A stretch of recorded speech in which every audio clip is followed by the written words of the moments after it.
Good evening. We are very excited to be with you here today. We will use a word that the vessel does not have preference for. Even though she does not have preference for, we will say that we expect this session to be very juicy. We are interested in a variety of questions that we can see will arise this evening, and we are hoping that you derive the same joy and excitement from the answering of these questions, or the reflection upon these questions, or the mirroring of your own answers of these questions at this time. There is a very potent energy in your field at this moment in time. It is quite a high energy. Many of you are able to accept this energy. Many of you are basking and enjoying this energy. And we would like to remind you of these good points, for you are so skilled at focusing on the times when the energy is swinging in the other direction of the pendulum on the what you would call negative scale of being tired, lethargic, and or with physical ailments during your processing and integration periods. Please attempt to enjoy also these moments of high energy and high frequency that are gifted to you from the magnetic frequency that you are part of on your planetary sphere. It is a good day.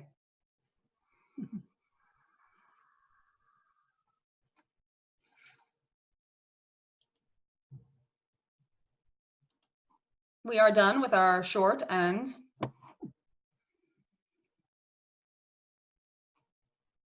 high velocity introduction, and so we'll open the session to allow you to have time to bask in your own essences,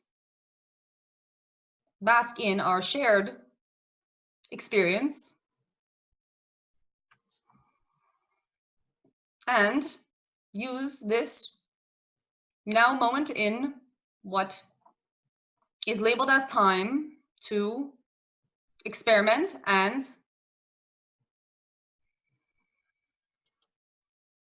express yourself in whatever ways you see fit.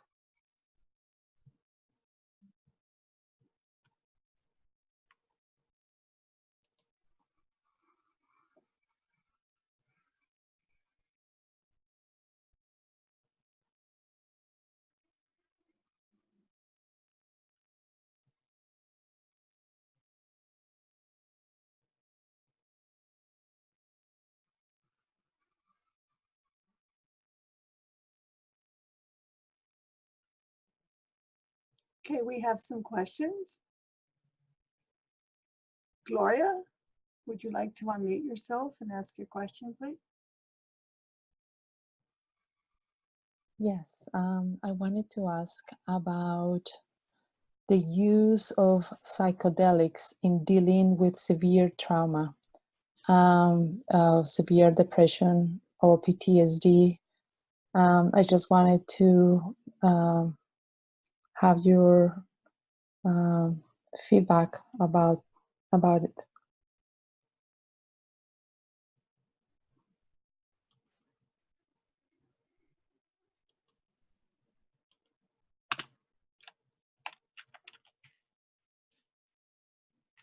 Psychedelic drugs, in the way you are referring to them, are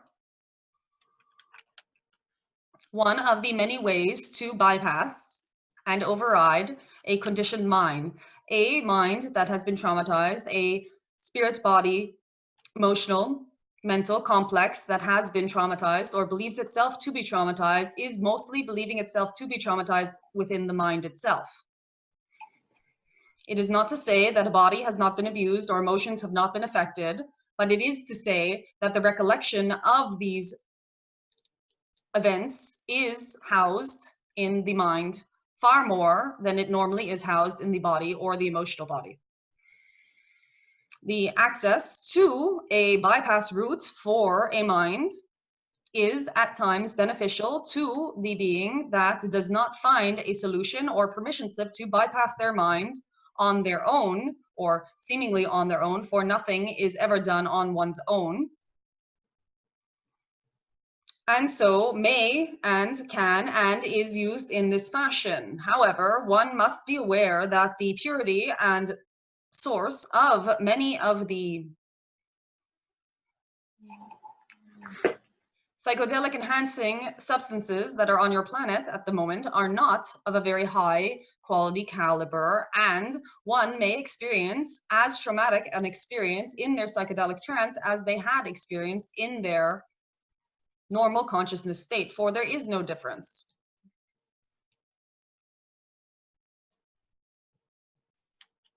We would not counsel this form of treatment to anyone outside of those who already have a internal desire to experience this treatment within their experience on this planet. And so we will remain with the counsel that this treatment is only for those to whom it is relevant, and in the case of those for whom it is relevant, it can be equally relevant to have a full healing from the traumatic experience, which was the goal of the assumption of such a substance, or if their choice is to have a less than whole healing experience or even a negative experience based upon this choice, all of these avenues are at all times available to an entity for their own choosing.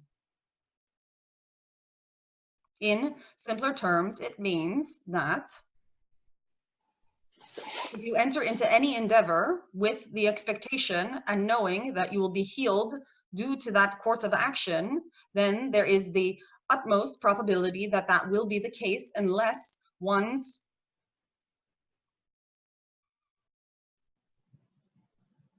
higher guidance or pre-chosen guidance determines that that is not the most beneficial experience for that entity to have. Your experience will always be what is most beneficial to you at any point in time based upon the learning curve that you have decided for yourself moment to moment, and before, which is not actually before, but during the decision to make the incarnation path.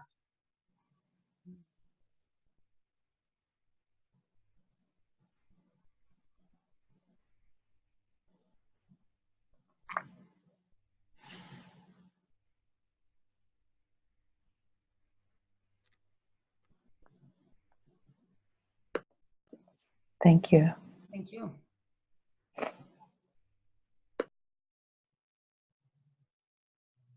Kelly, I believe you have the next question. Please proceed. I want to ask a question about when we go through changes. So when we step into a new version and we've made a change, is there a process of integration that we go through where we anchor in the change more firmly? And if so, what's the best way to navigate this integration process?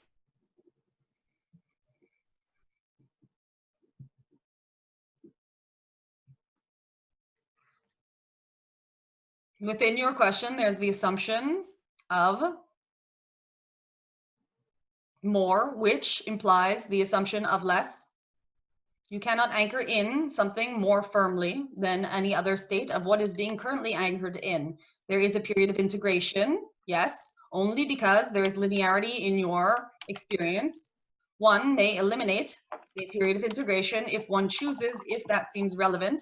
However, we do see that it is amongst your culture to allow oneself a period of rest between significant,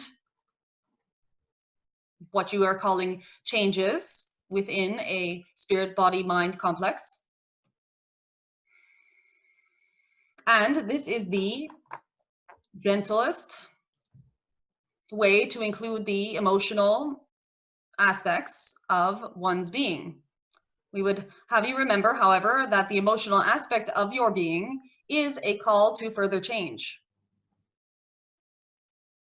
And that factor within yourself will never, no matter the amount of integration, be shut off completely, for if it were, you would not be whole. You would not continue to exist. If your emotional factor was subdued in the way that many of you humans claim that you would like it to be, you would no longer be alive. So we would say, be gentle with yourself, but at the same time, do not place importance on this time of integration. Do not place importance on being gentle, as if there could be something wrong with any other course of action that you might want to take.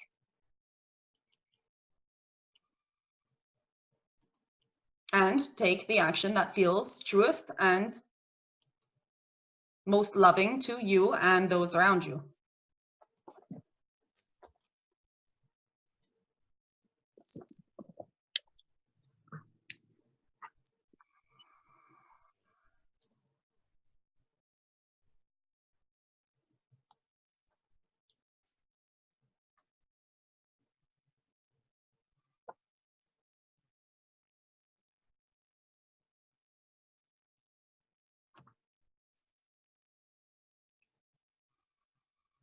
Thank you. Thank you. We also suggest you listen back to one of your own questions in an earlier session in which you asked a very similar query. And if it was not you, it was another version of you who asked this query. The answer to that question still applies. Okay, thank you.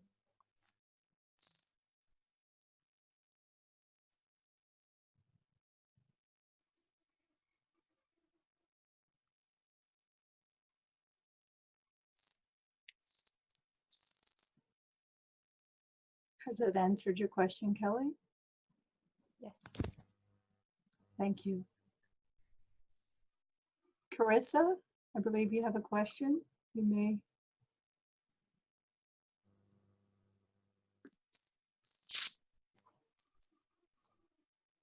Carissa, are you present right now? Yes. My question is loose. The channel has orchestrated an event for November 11th, and my question, in the past, and my question is, even though we know it's a date like any other, it seems like a good excuse to gather and meditate with a shared intention. And I'm curious what you would share on these kinds of dates where the masses have put weight on it, it being special in some way, and how we can approach it.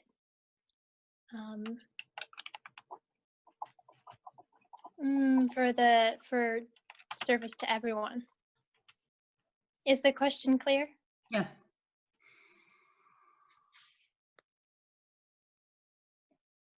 This same concept has arisen twice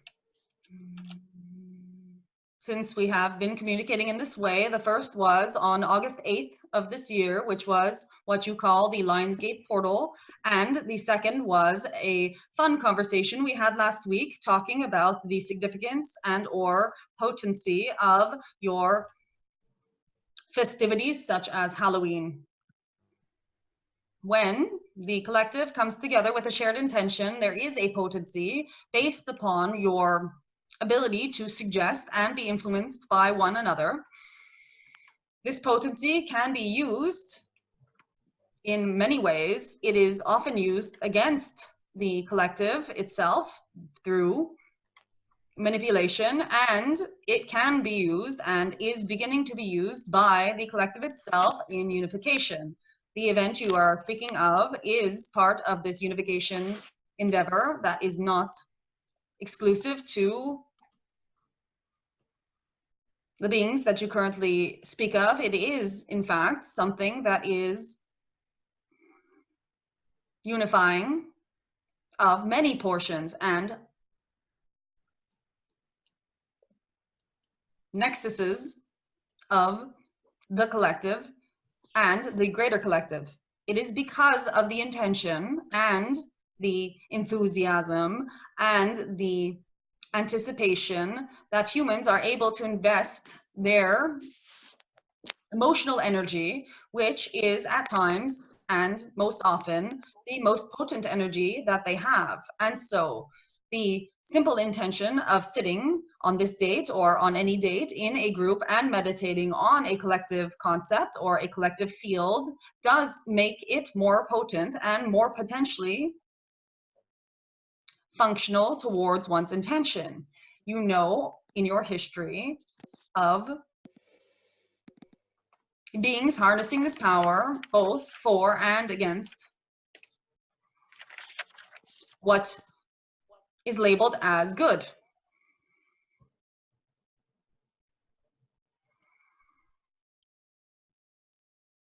We have been invited by the channel to host the meditation that she is intending on having on the date, and we believe we will host it if there is some way to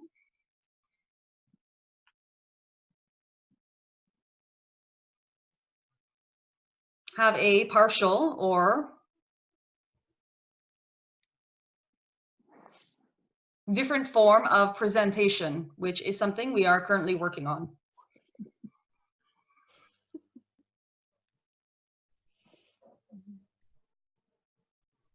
We encourage each and every one of you, as you are nexus points in your own webs of integration with other beings, other selves, to,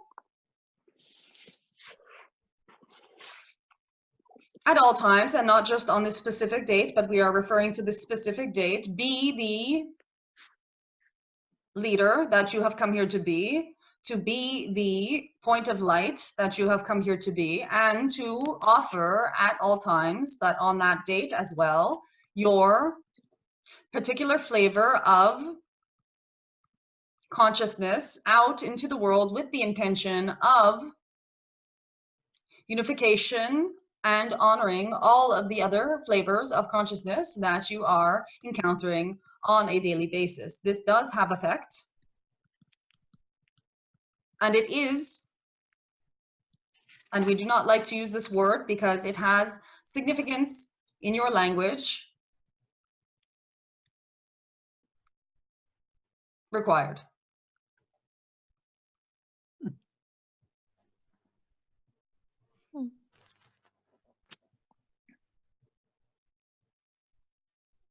Is there additional benefit to gathering physically than just connecting with intention, non-physically, to other beings, to other humans? The additional benefit would be in you feeling more comfortable being with other physical beings, if that is the case for you. You are able to communicate extremely freely without your physical vessels. Your technology has surpassed the beliefs you have of your own capabilities, and you may lean on that until you are 100% sure of your capabilities. But there is an emotional aspect of gathering physically in community. There is a hormonal aspect of gathering together physically in community that allows your physical vehicle to participate in the experience more fully than it would do if it were distanced. Also, on an energetic level, you are able to participate with those you are physically nearby on a more visceral level than you are if you are not in the same physical coordinations. However, you are also talking about an experience that does not have location. And there are some of you for whom a physical presence is actually a distraction from that knowing. There are those of you who have had experiences and continue to experiment with experiences of very physical, non-physical relationships. And the first physical in that sentence is the physical that is non-physical. We do not know how to explain this any further. There is no language.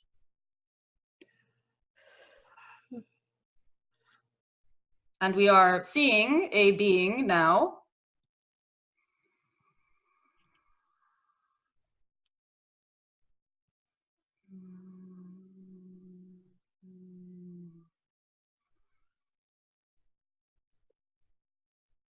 please.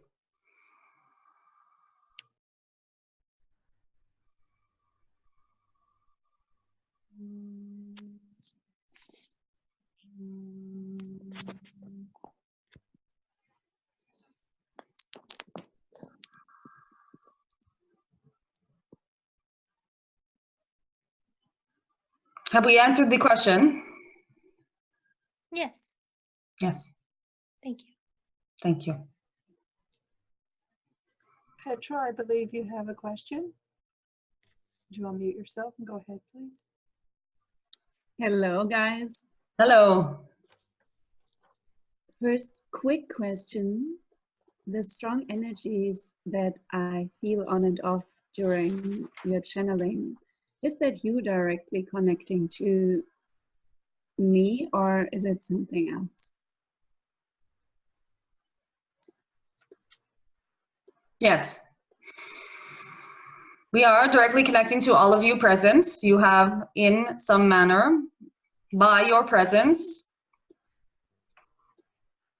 allowed for this form of connection to occur. It is beautiful. We are very delicate in assessing when the channel and invitation is open and when it is not, and are able to tailor our energetic exchange based upon the needs of or desires of each of you.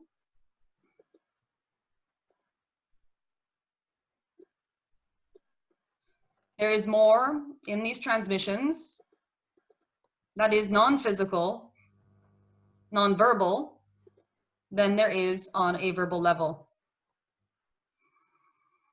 Yes, I feel that. Thank you. The second question is about death.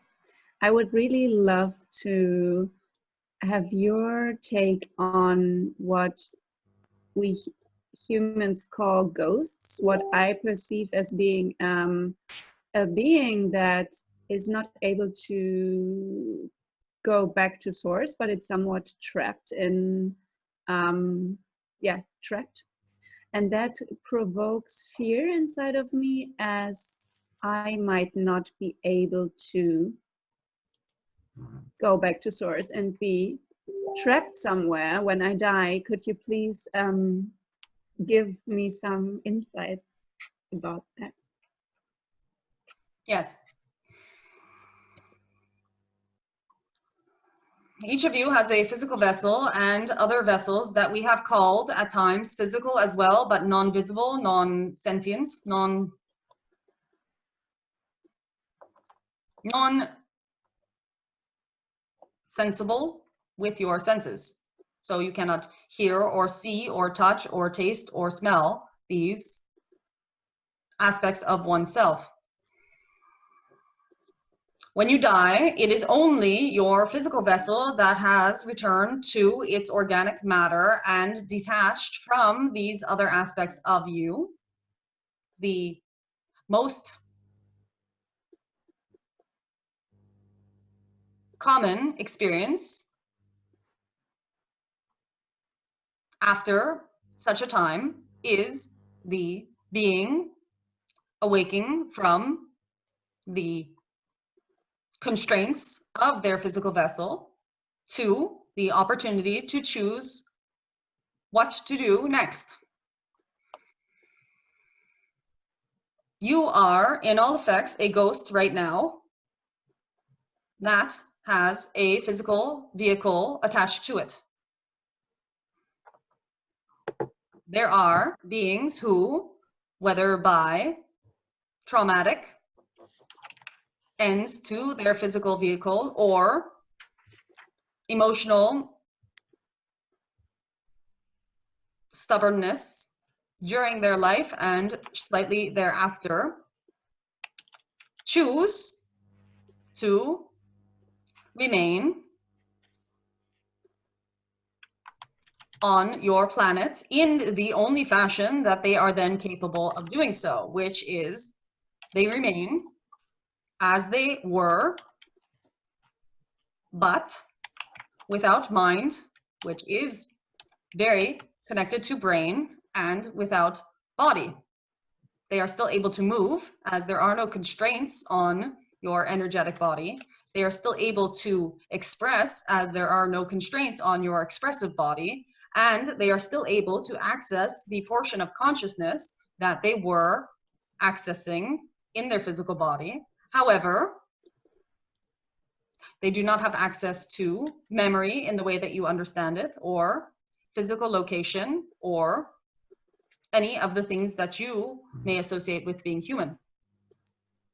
We assure you, however, that this is a choice. It is a misinformed choice, perhaps. It is not a most beneficial to that entity choice at the time. However, as all choices are, in the long run, it is the most beneficial choice, for it is still aiding in the lessons of that entity and the lessons that that entity chose to have in this lifetime and outside of this lifetime in this case. You cannot accidentally become a ghost. And the word ghost is not exactly applicable. We would not like to label these beings as ghosts, as the connotation with the word ghost is, unfortunately, very tainted by those who have chosen to continue the path of stubbornness in their new experience of being non-physical, however, remaining on a physical planet. There are many beings of the same energy that you will never have haunting a house or causing some sort of energetic mischief with others. But those are the ones that get the most screen time and make for the most entertaining films. There is a relevance to that experience, as there is relevance to all experiences. But your fear is the actual question here, and it is unfounded. We are hoping that this is soothing news to you, for there is much misinformation. Yes, because for me, this sounds absolutely not preferable, but it has kind of an energy of being at the mercy of something preventing me to go back to source. But as you said, apparently it's a choice. I can't really wrap my mind around that, as I would love to go back to source after transitioning. But yeah, if it's in the highest good. An example. A young man took his life, for that was the choice that he felt was the most appropriate in that moment, and was his soul's path to take that action and learn from it, no matter how positive or negative he or anyone around him could see it. With his new sight of a higher vision, he had the realization that his action damaged tremendously the trajectory of his mother and brother's life path. He made the choice to return in whatever way possible to the earth plane to find a way to communicate with his mother and brother so that he could somehow right what he then perceived to be wrong. He had success in this endeavor and was then able to choose differently. Mhm. For you, this would not be a choice. And so we say that it is possible and we feel beneficial for you to allow this topic to vaporize from your experience on your mental plane. Mm. Yes, that's good. Thank you so much. Thank you. Kirsten, I know you had a question. I'm not sure if you had one and another was answered, or if you still have a question to ask. Do you still have a question?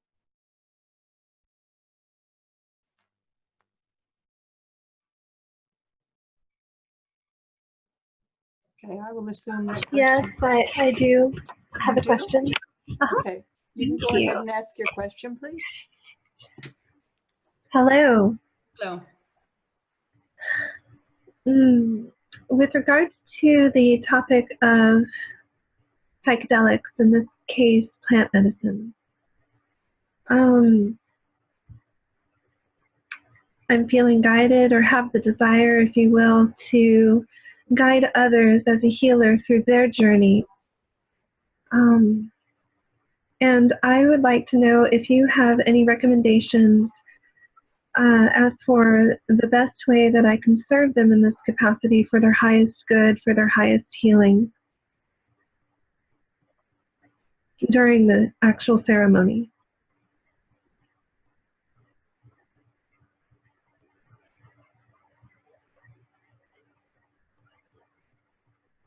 We would say allow your intuition to communicate with theirs, or what you would call potentially your soul or your spirit or your higher self. Allow that to have the communication, to ask directly to the beings that have come to you for this form of service or ceremony. Allow yourself to detach from the mental chatter or mental framing and have a soul conversation with each being with whom you come into contact. We would suggest this to all of you at all times. We know it is not your custom to have these forms of conversation, but it is a practice that we suggest to you for your relations, and your service to others will be stronger on all fronts.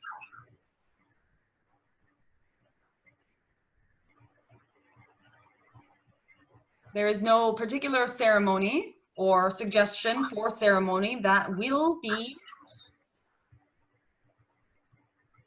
more beneficial than the one that you have each of these beings who come to you outline to you themselves on a soul level. For that will be their greatest healing. You must remember that any form of healing comes from the one that is being healed and not from the healer. And the healer steps into the role of the permission slip for that being to be healed in the way that is most beneficial to them. If you can respect your role as a healer in this fashion, then you cannot come to error.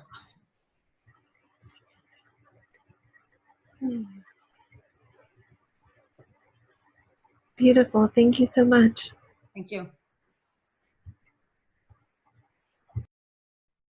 Michelle, I believe you have a question. I have two. Is that okay? Now you can begin and we'll see where we are time-wise. Okay. So my first question is in regards to family dynamics, and what you may have to say on the changes that seem to occur as one rises in consciousness with the family they were born into.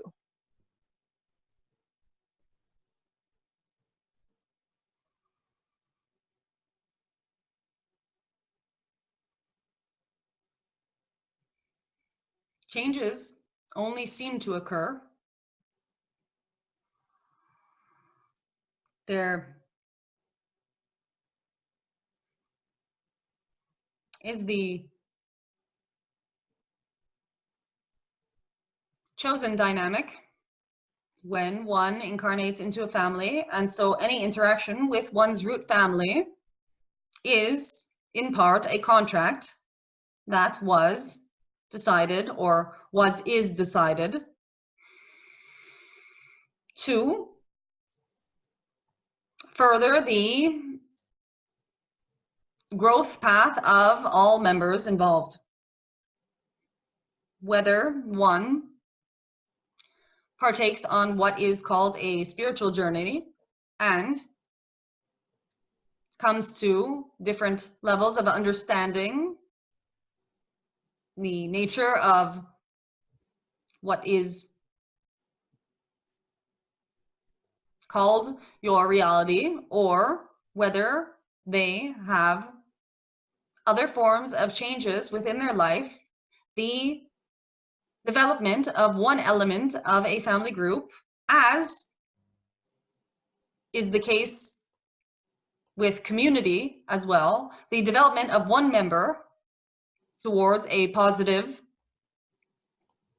growth influences all other members towards a positive growth, even if it doesn't seem that is the case, even if there is behavior that suggests that there has been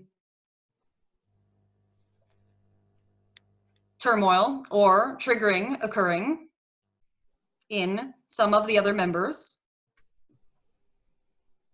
Being triggered is always an invitation to heal. And so when you see people around you being triggered by your growth and your stepping into knowing oneself, know that it is them having their own invitation to join you by healing what it is that your reflection is showing them they have not yet looked at.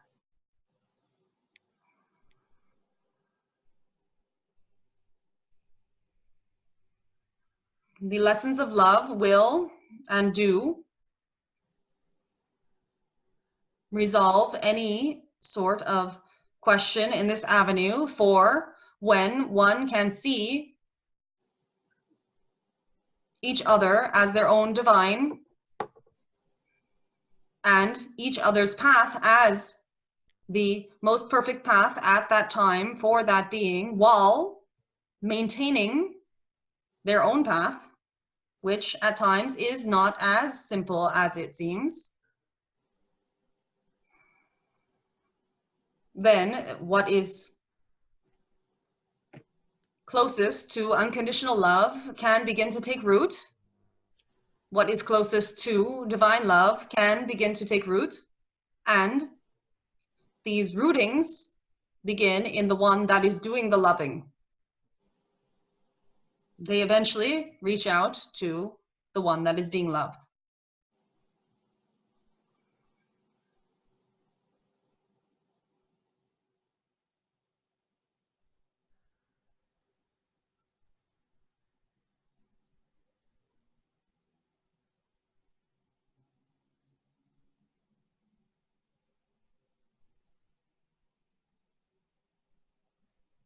Michelle, has that answered your question?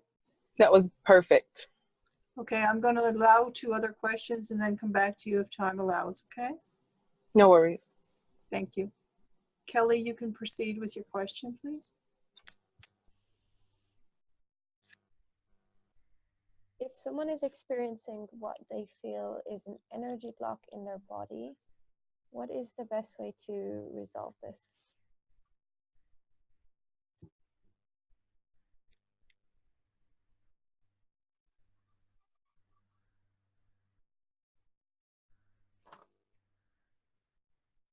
we have noticed that there are many energy blocks in many bodies.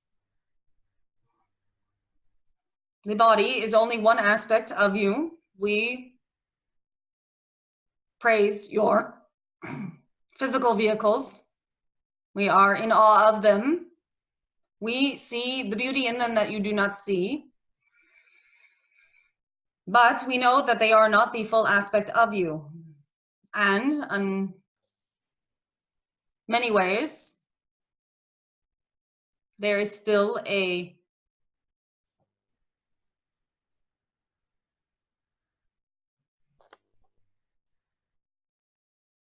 propensity towards focusing upon the body as if it were some sort of hindrance to one's path.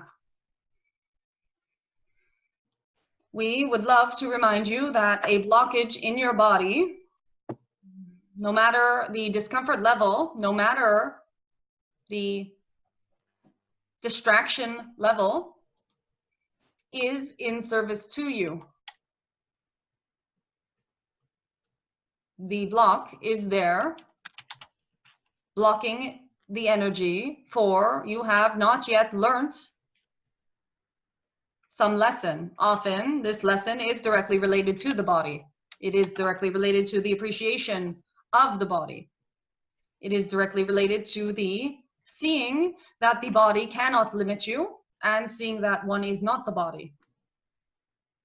There are many of you who want to have this lesson and see it 100% of the time, without the blockage. Eventually, as the body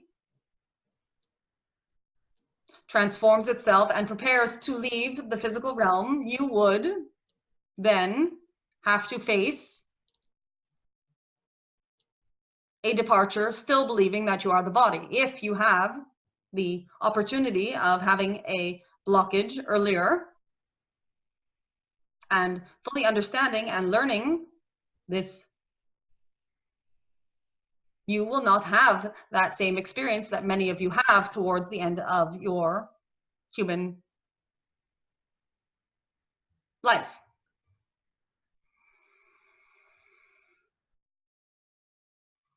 We would also like to remind you that while you would like to clear blockages,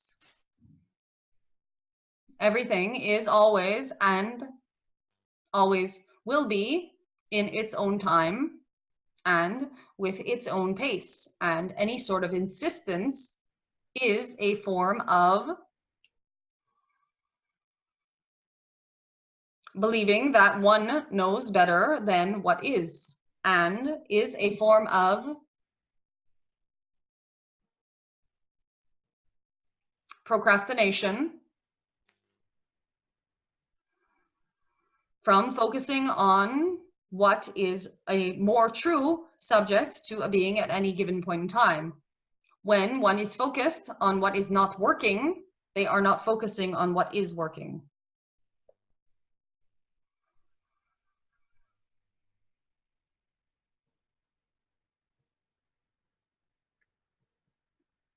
When one focuses on what is working, one cannot focus on what is not. This is the secret to your blocks.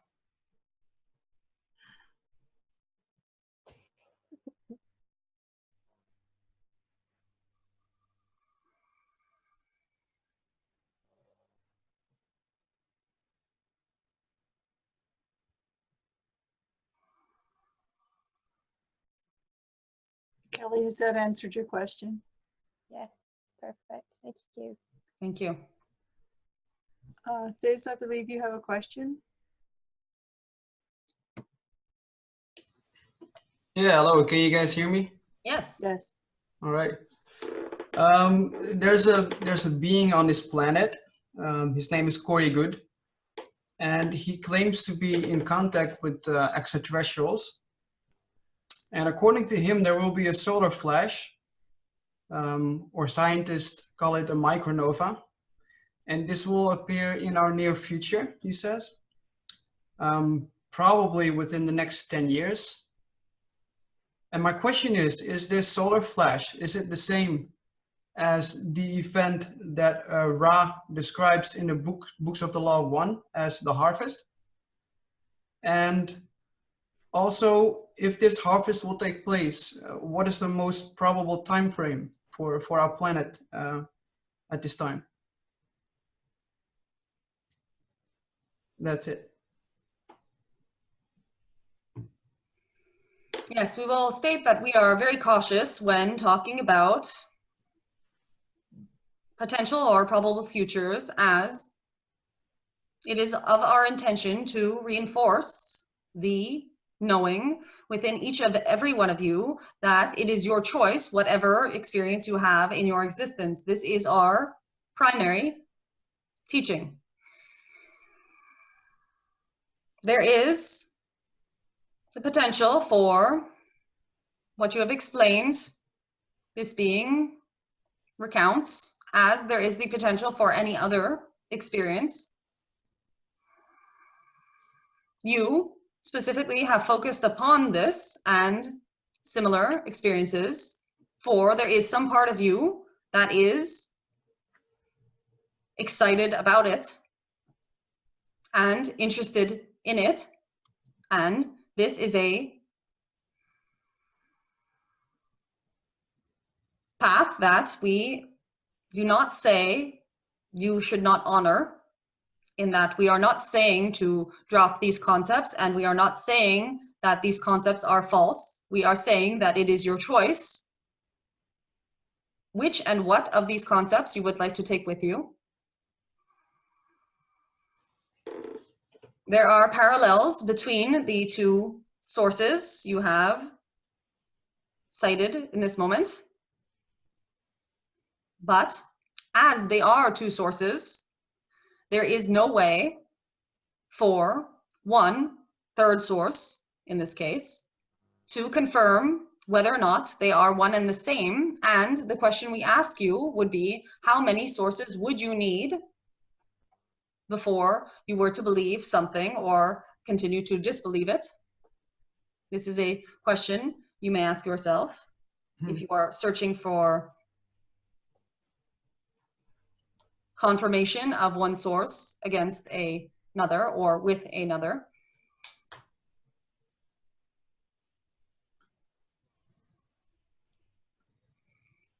We do see the people of Earth coming to a tipping point where there will be choices made, and the choices will at times reflect more dramatic results. For the choices that are being asked to make now are choices that are more dramatic, because you have placed yourselves in a corner with your indecision.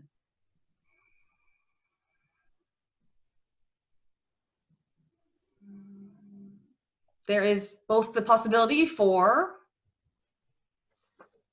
a dramatic conclusion to that indecision and a very mild and tame continuation of the indecision, and a beautiful My Little Pony conclusion.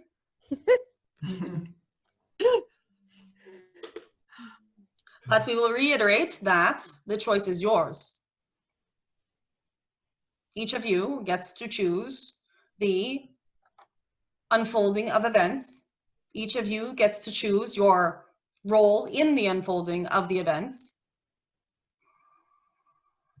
And with the question of ascension, we would just say that you are always ascending. And there is no criteria for that. There is no conditionality in your existence. You exist. You are part of the all that is. It is unnecessary to be anything other than what you are.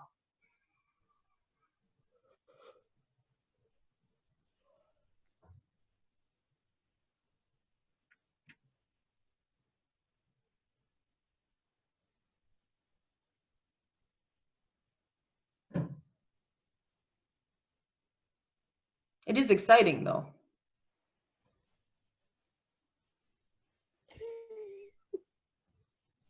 Juicy.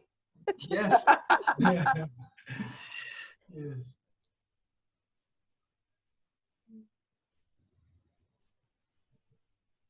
We have to be careful or she will let go of the connection just to be angry with us.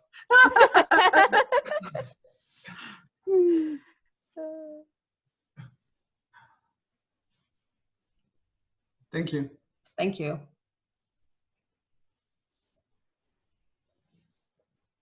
So there are 2 questions from the channel that were submitted before the session. Are there time for 2 more questions? We would like to address the question from the questioner earlier. Okay, Michelle, are you still present? I am. Would you like to ask your question, please? Sure. What do you have to say in regards to goal setting, long-term goal setting from this present now moment, and whether it is beneficial or more benefit? Yes. So what do you have to say in regards to setting goals, setting long-term goals?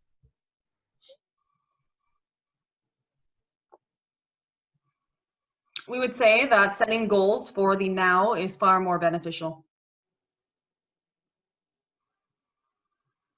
If you set your now goals, you will achieve each of your now goals, and your long-term goals will unfold in a surprising way that you could not have predicted. For example, if you set the goal and make it a practice to be in your highest vibration in each subsequent now, it is impossible that your long-term goals will not be achieved all on their own.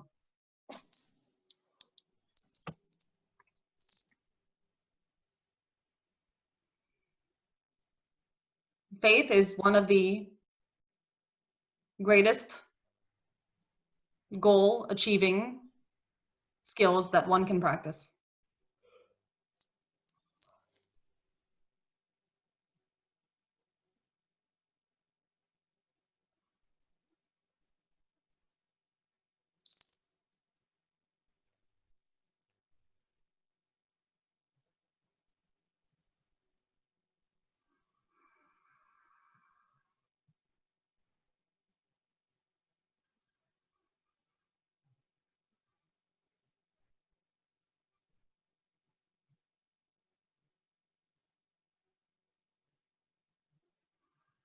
Michelle, has this answered your question?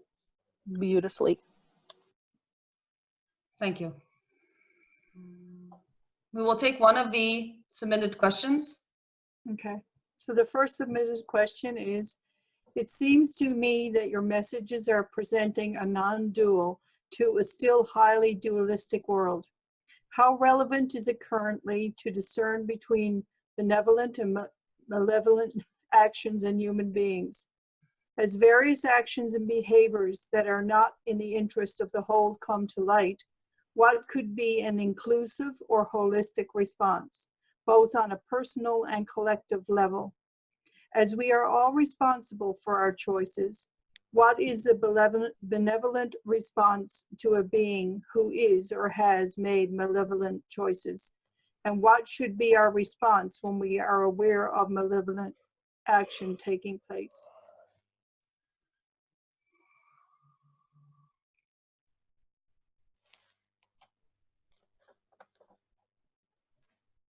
She's so wordy. Very.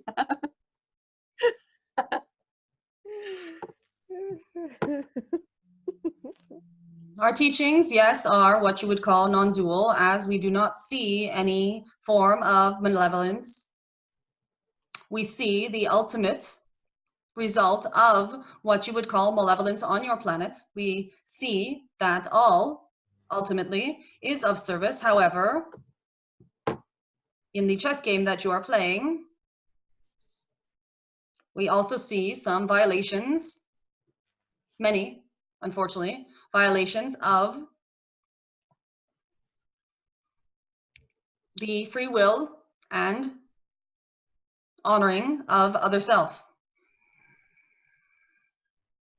The need to discern between malevolent and benevolent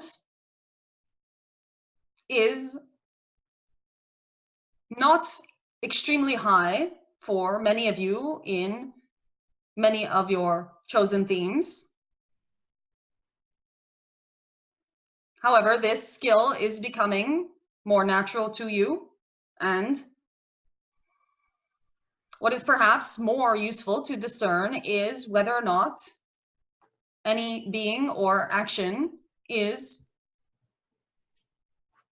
in resonance with your deepest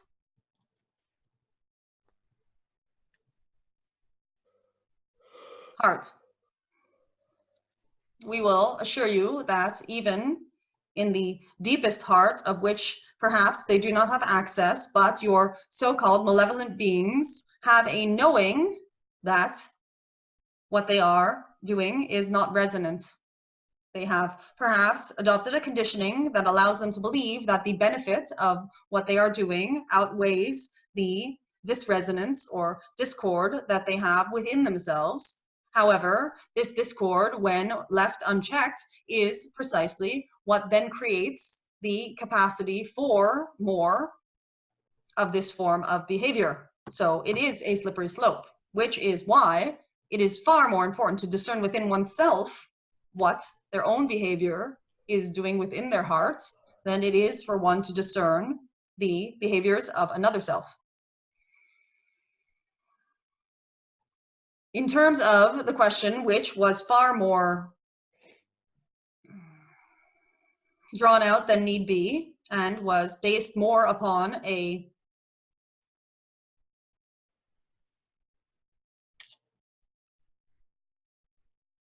understanding of how to, or a wanting to understand of how to receive the information that is arising about some of the horrors and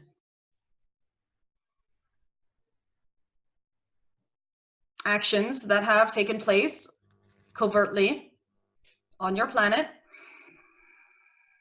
with love, and so, or without judgment, for it is very easy to judge, and again, judgment does not resonate with one's deepest hearts, so judging in itself creates the possibility for that slope to be slippery and one to fall down it. So how does one look at the face of a perpetrator or seeming perpetrator of an action that can only be described as horrific and receive that without judgment? This is the question. Well, one can't at first. If you are experiencing judgment, it is only because you have not practiced the very skill of non-judgment. And the first person that one should not judge in this case is oneself. So when you feel judgment arise, the first thing to do is to not judge yourself for judging. The next thing to do is to zoom out and try to see the much, much, much, much larger picture of how the actions of this individual have catalyzed many others to make their decision that this form of action will no longer be tolerated. This is a positive outcome of a negative event. When you then look at the ripples of an event, you can see that often something that seems horrific or that is on a personal level horrific has much larger positive effects than something that was pleasant. Something that was pleasant may remain pleasant and completely contained in itself. Although, of course, that is not the case because there are ripple effects to every action and every moment in what you call time. If one is to see a being before them and ask them to be responsible for their actions and the negative outcome of their actions, one must also ask them to be responsible for the positive outcomes of their actions. And so, when one understands this, one can see that any form of negative behavior that then leads to positive behavior can only, in the end, be judged as positive. The last part of the question asks how one is to act when there is something that is not working, someone who is behaving malevolently in one's field, and our suggestion would be to stop that being within the limits of protecting and always with a view to respecting the free will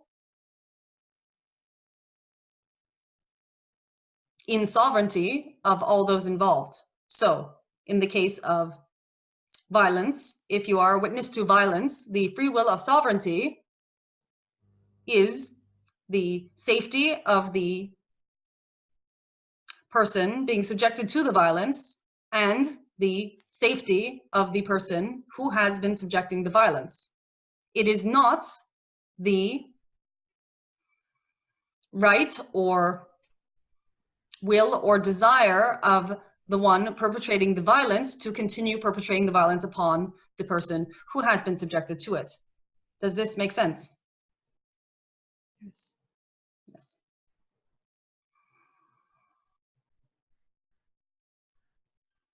We will leave that discourse there. If there is one more question from the group. There are no questions from the group presently. Petra, did you have a question? I wasn't sure if you raised your hand. No, there's no questions from the group. There is one more from the channel from the previous, which is short. Yes, we will take it. What factors determine who comes in and out of our lives and how we can learn to see clearly the potential for growth in each relationship? Juicy.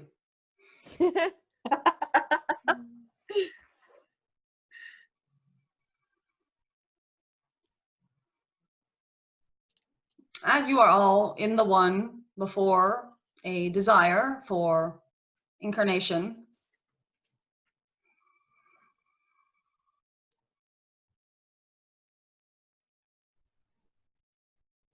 there is the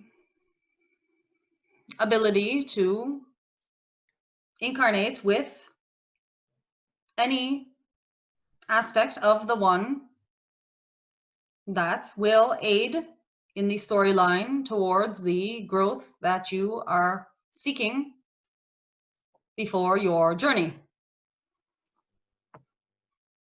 Every being that you encounter is your closest family on an energetic level. These beings, every single one of them, is a unique portion of the same branch of consciousness that you have chosen to experience. Even the simple fact, and we know that this does not come in your mind that frequently, but the simple fact that you have decided to incarnate as human, and we will not expand upon the other choices that you chose not to, for they are beyond what you are currently imagining to be galactic. There are incarnations that do not even involve universes. They are way beyond your scope of imagination. But the simple fact that these portions of consciousness have chosen to experience one another makes each and every one of them so unbelievably precious.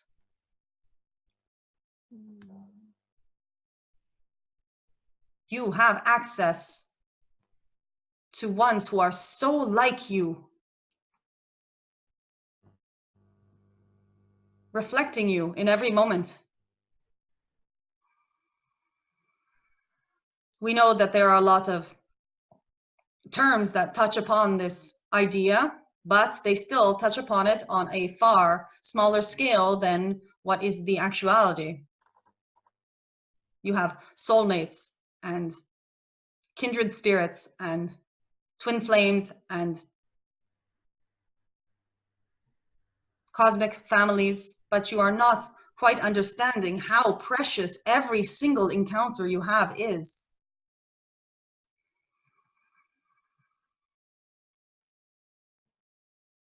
How every hair on every arm of every being that you encounter has been placed there for you to experience.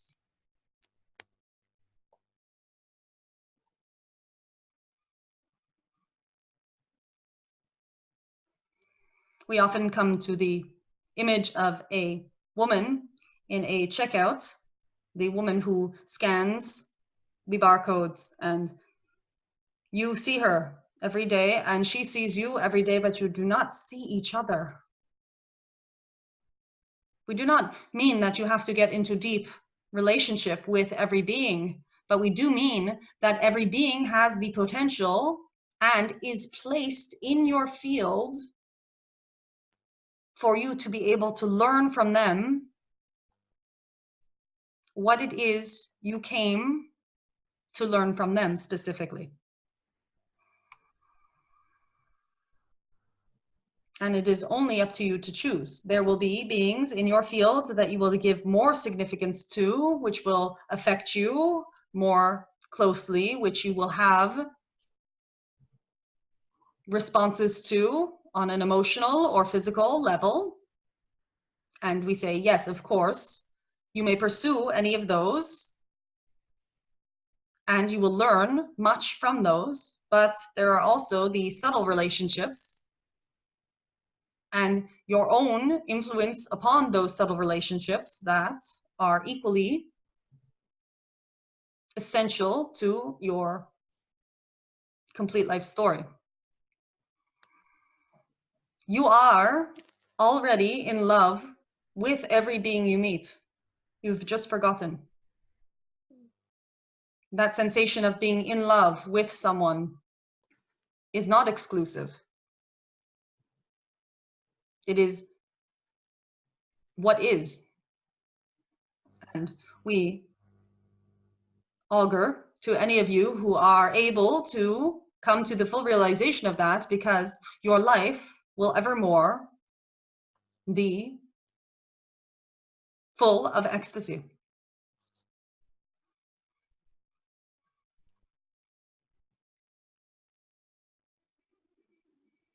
With that, we will allow you to interact with one another and leave you to your interpersonal relations.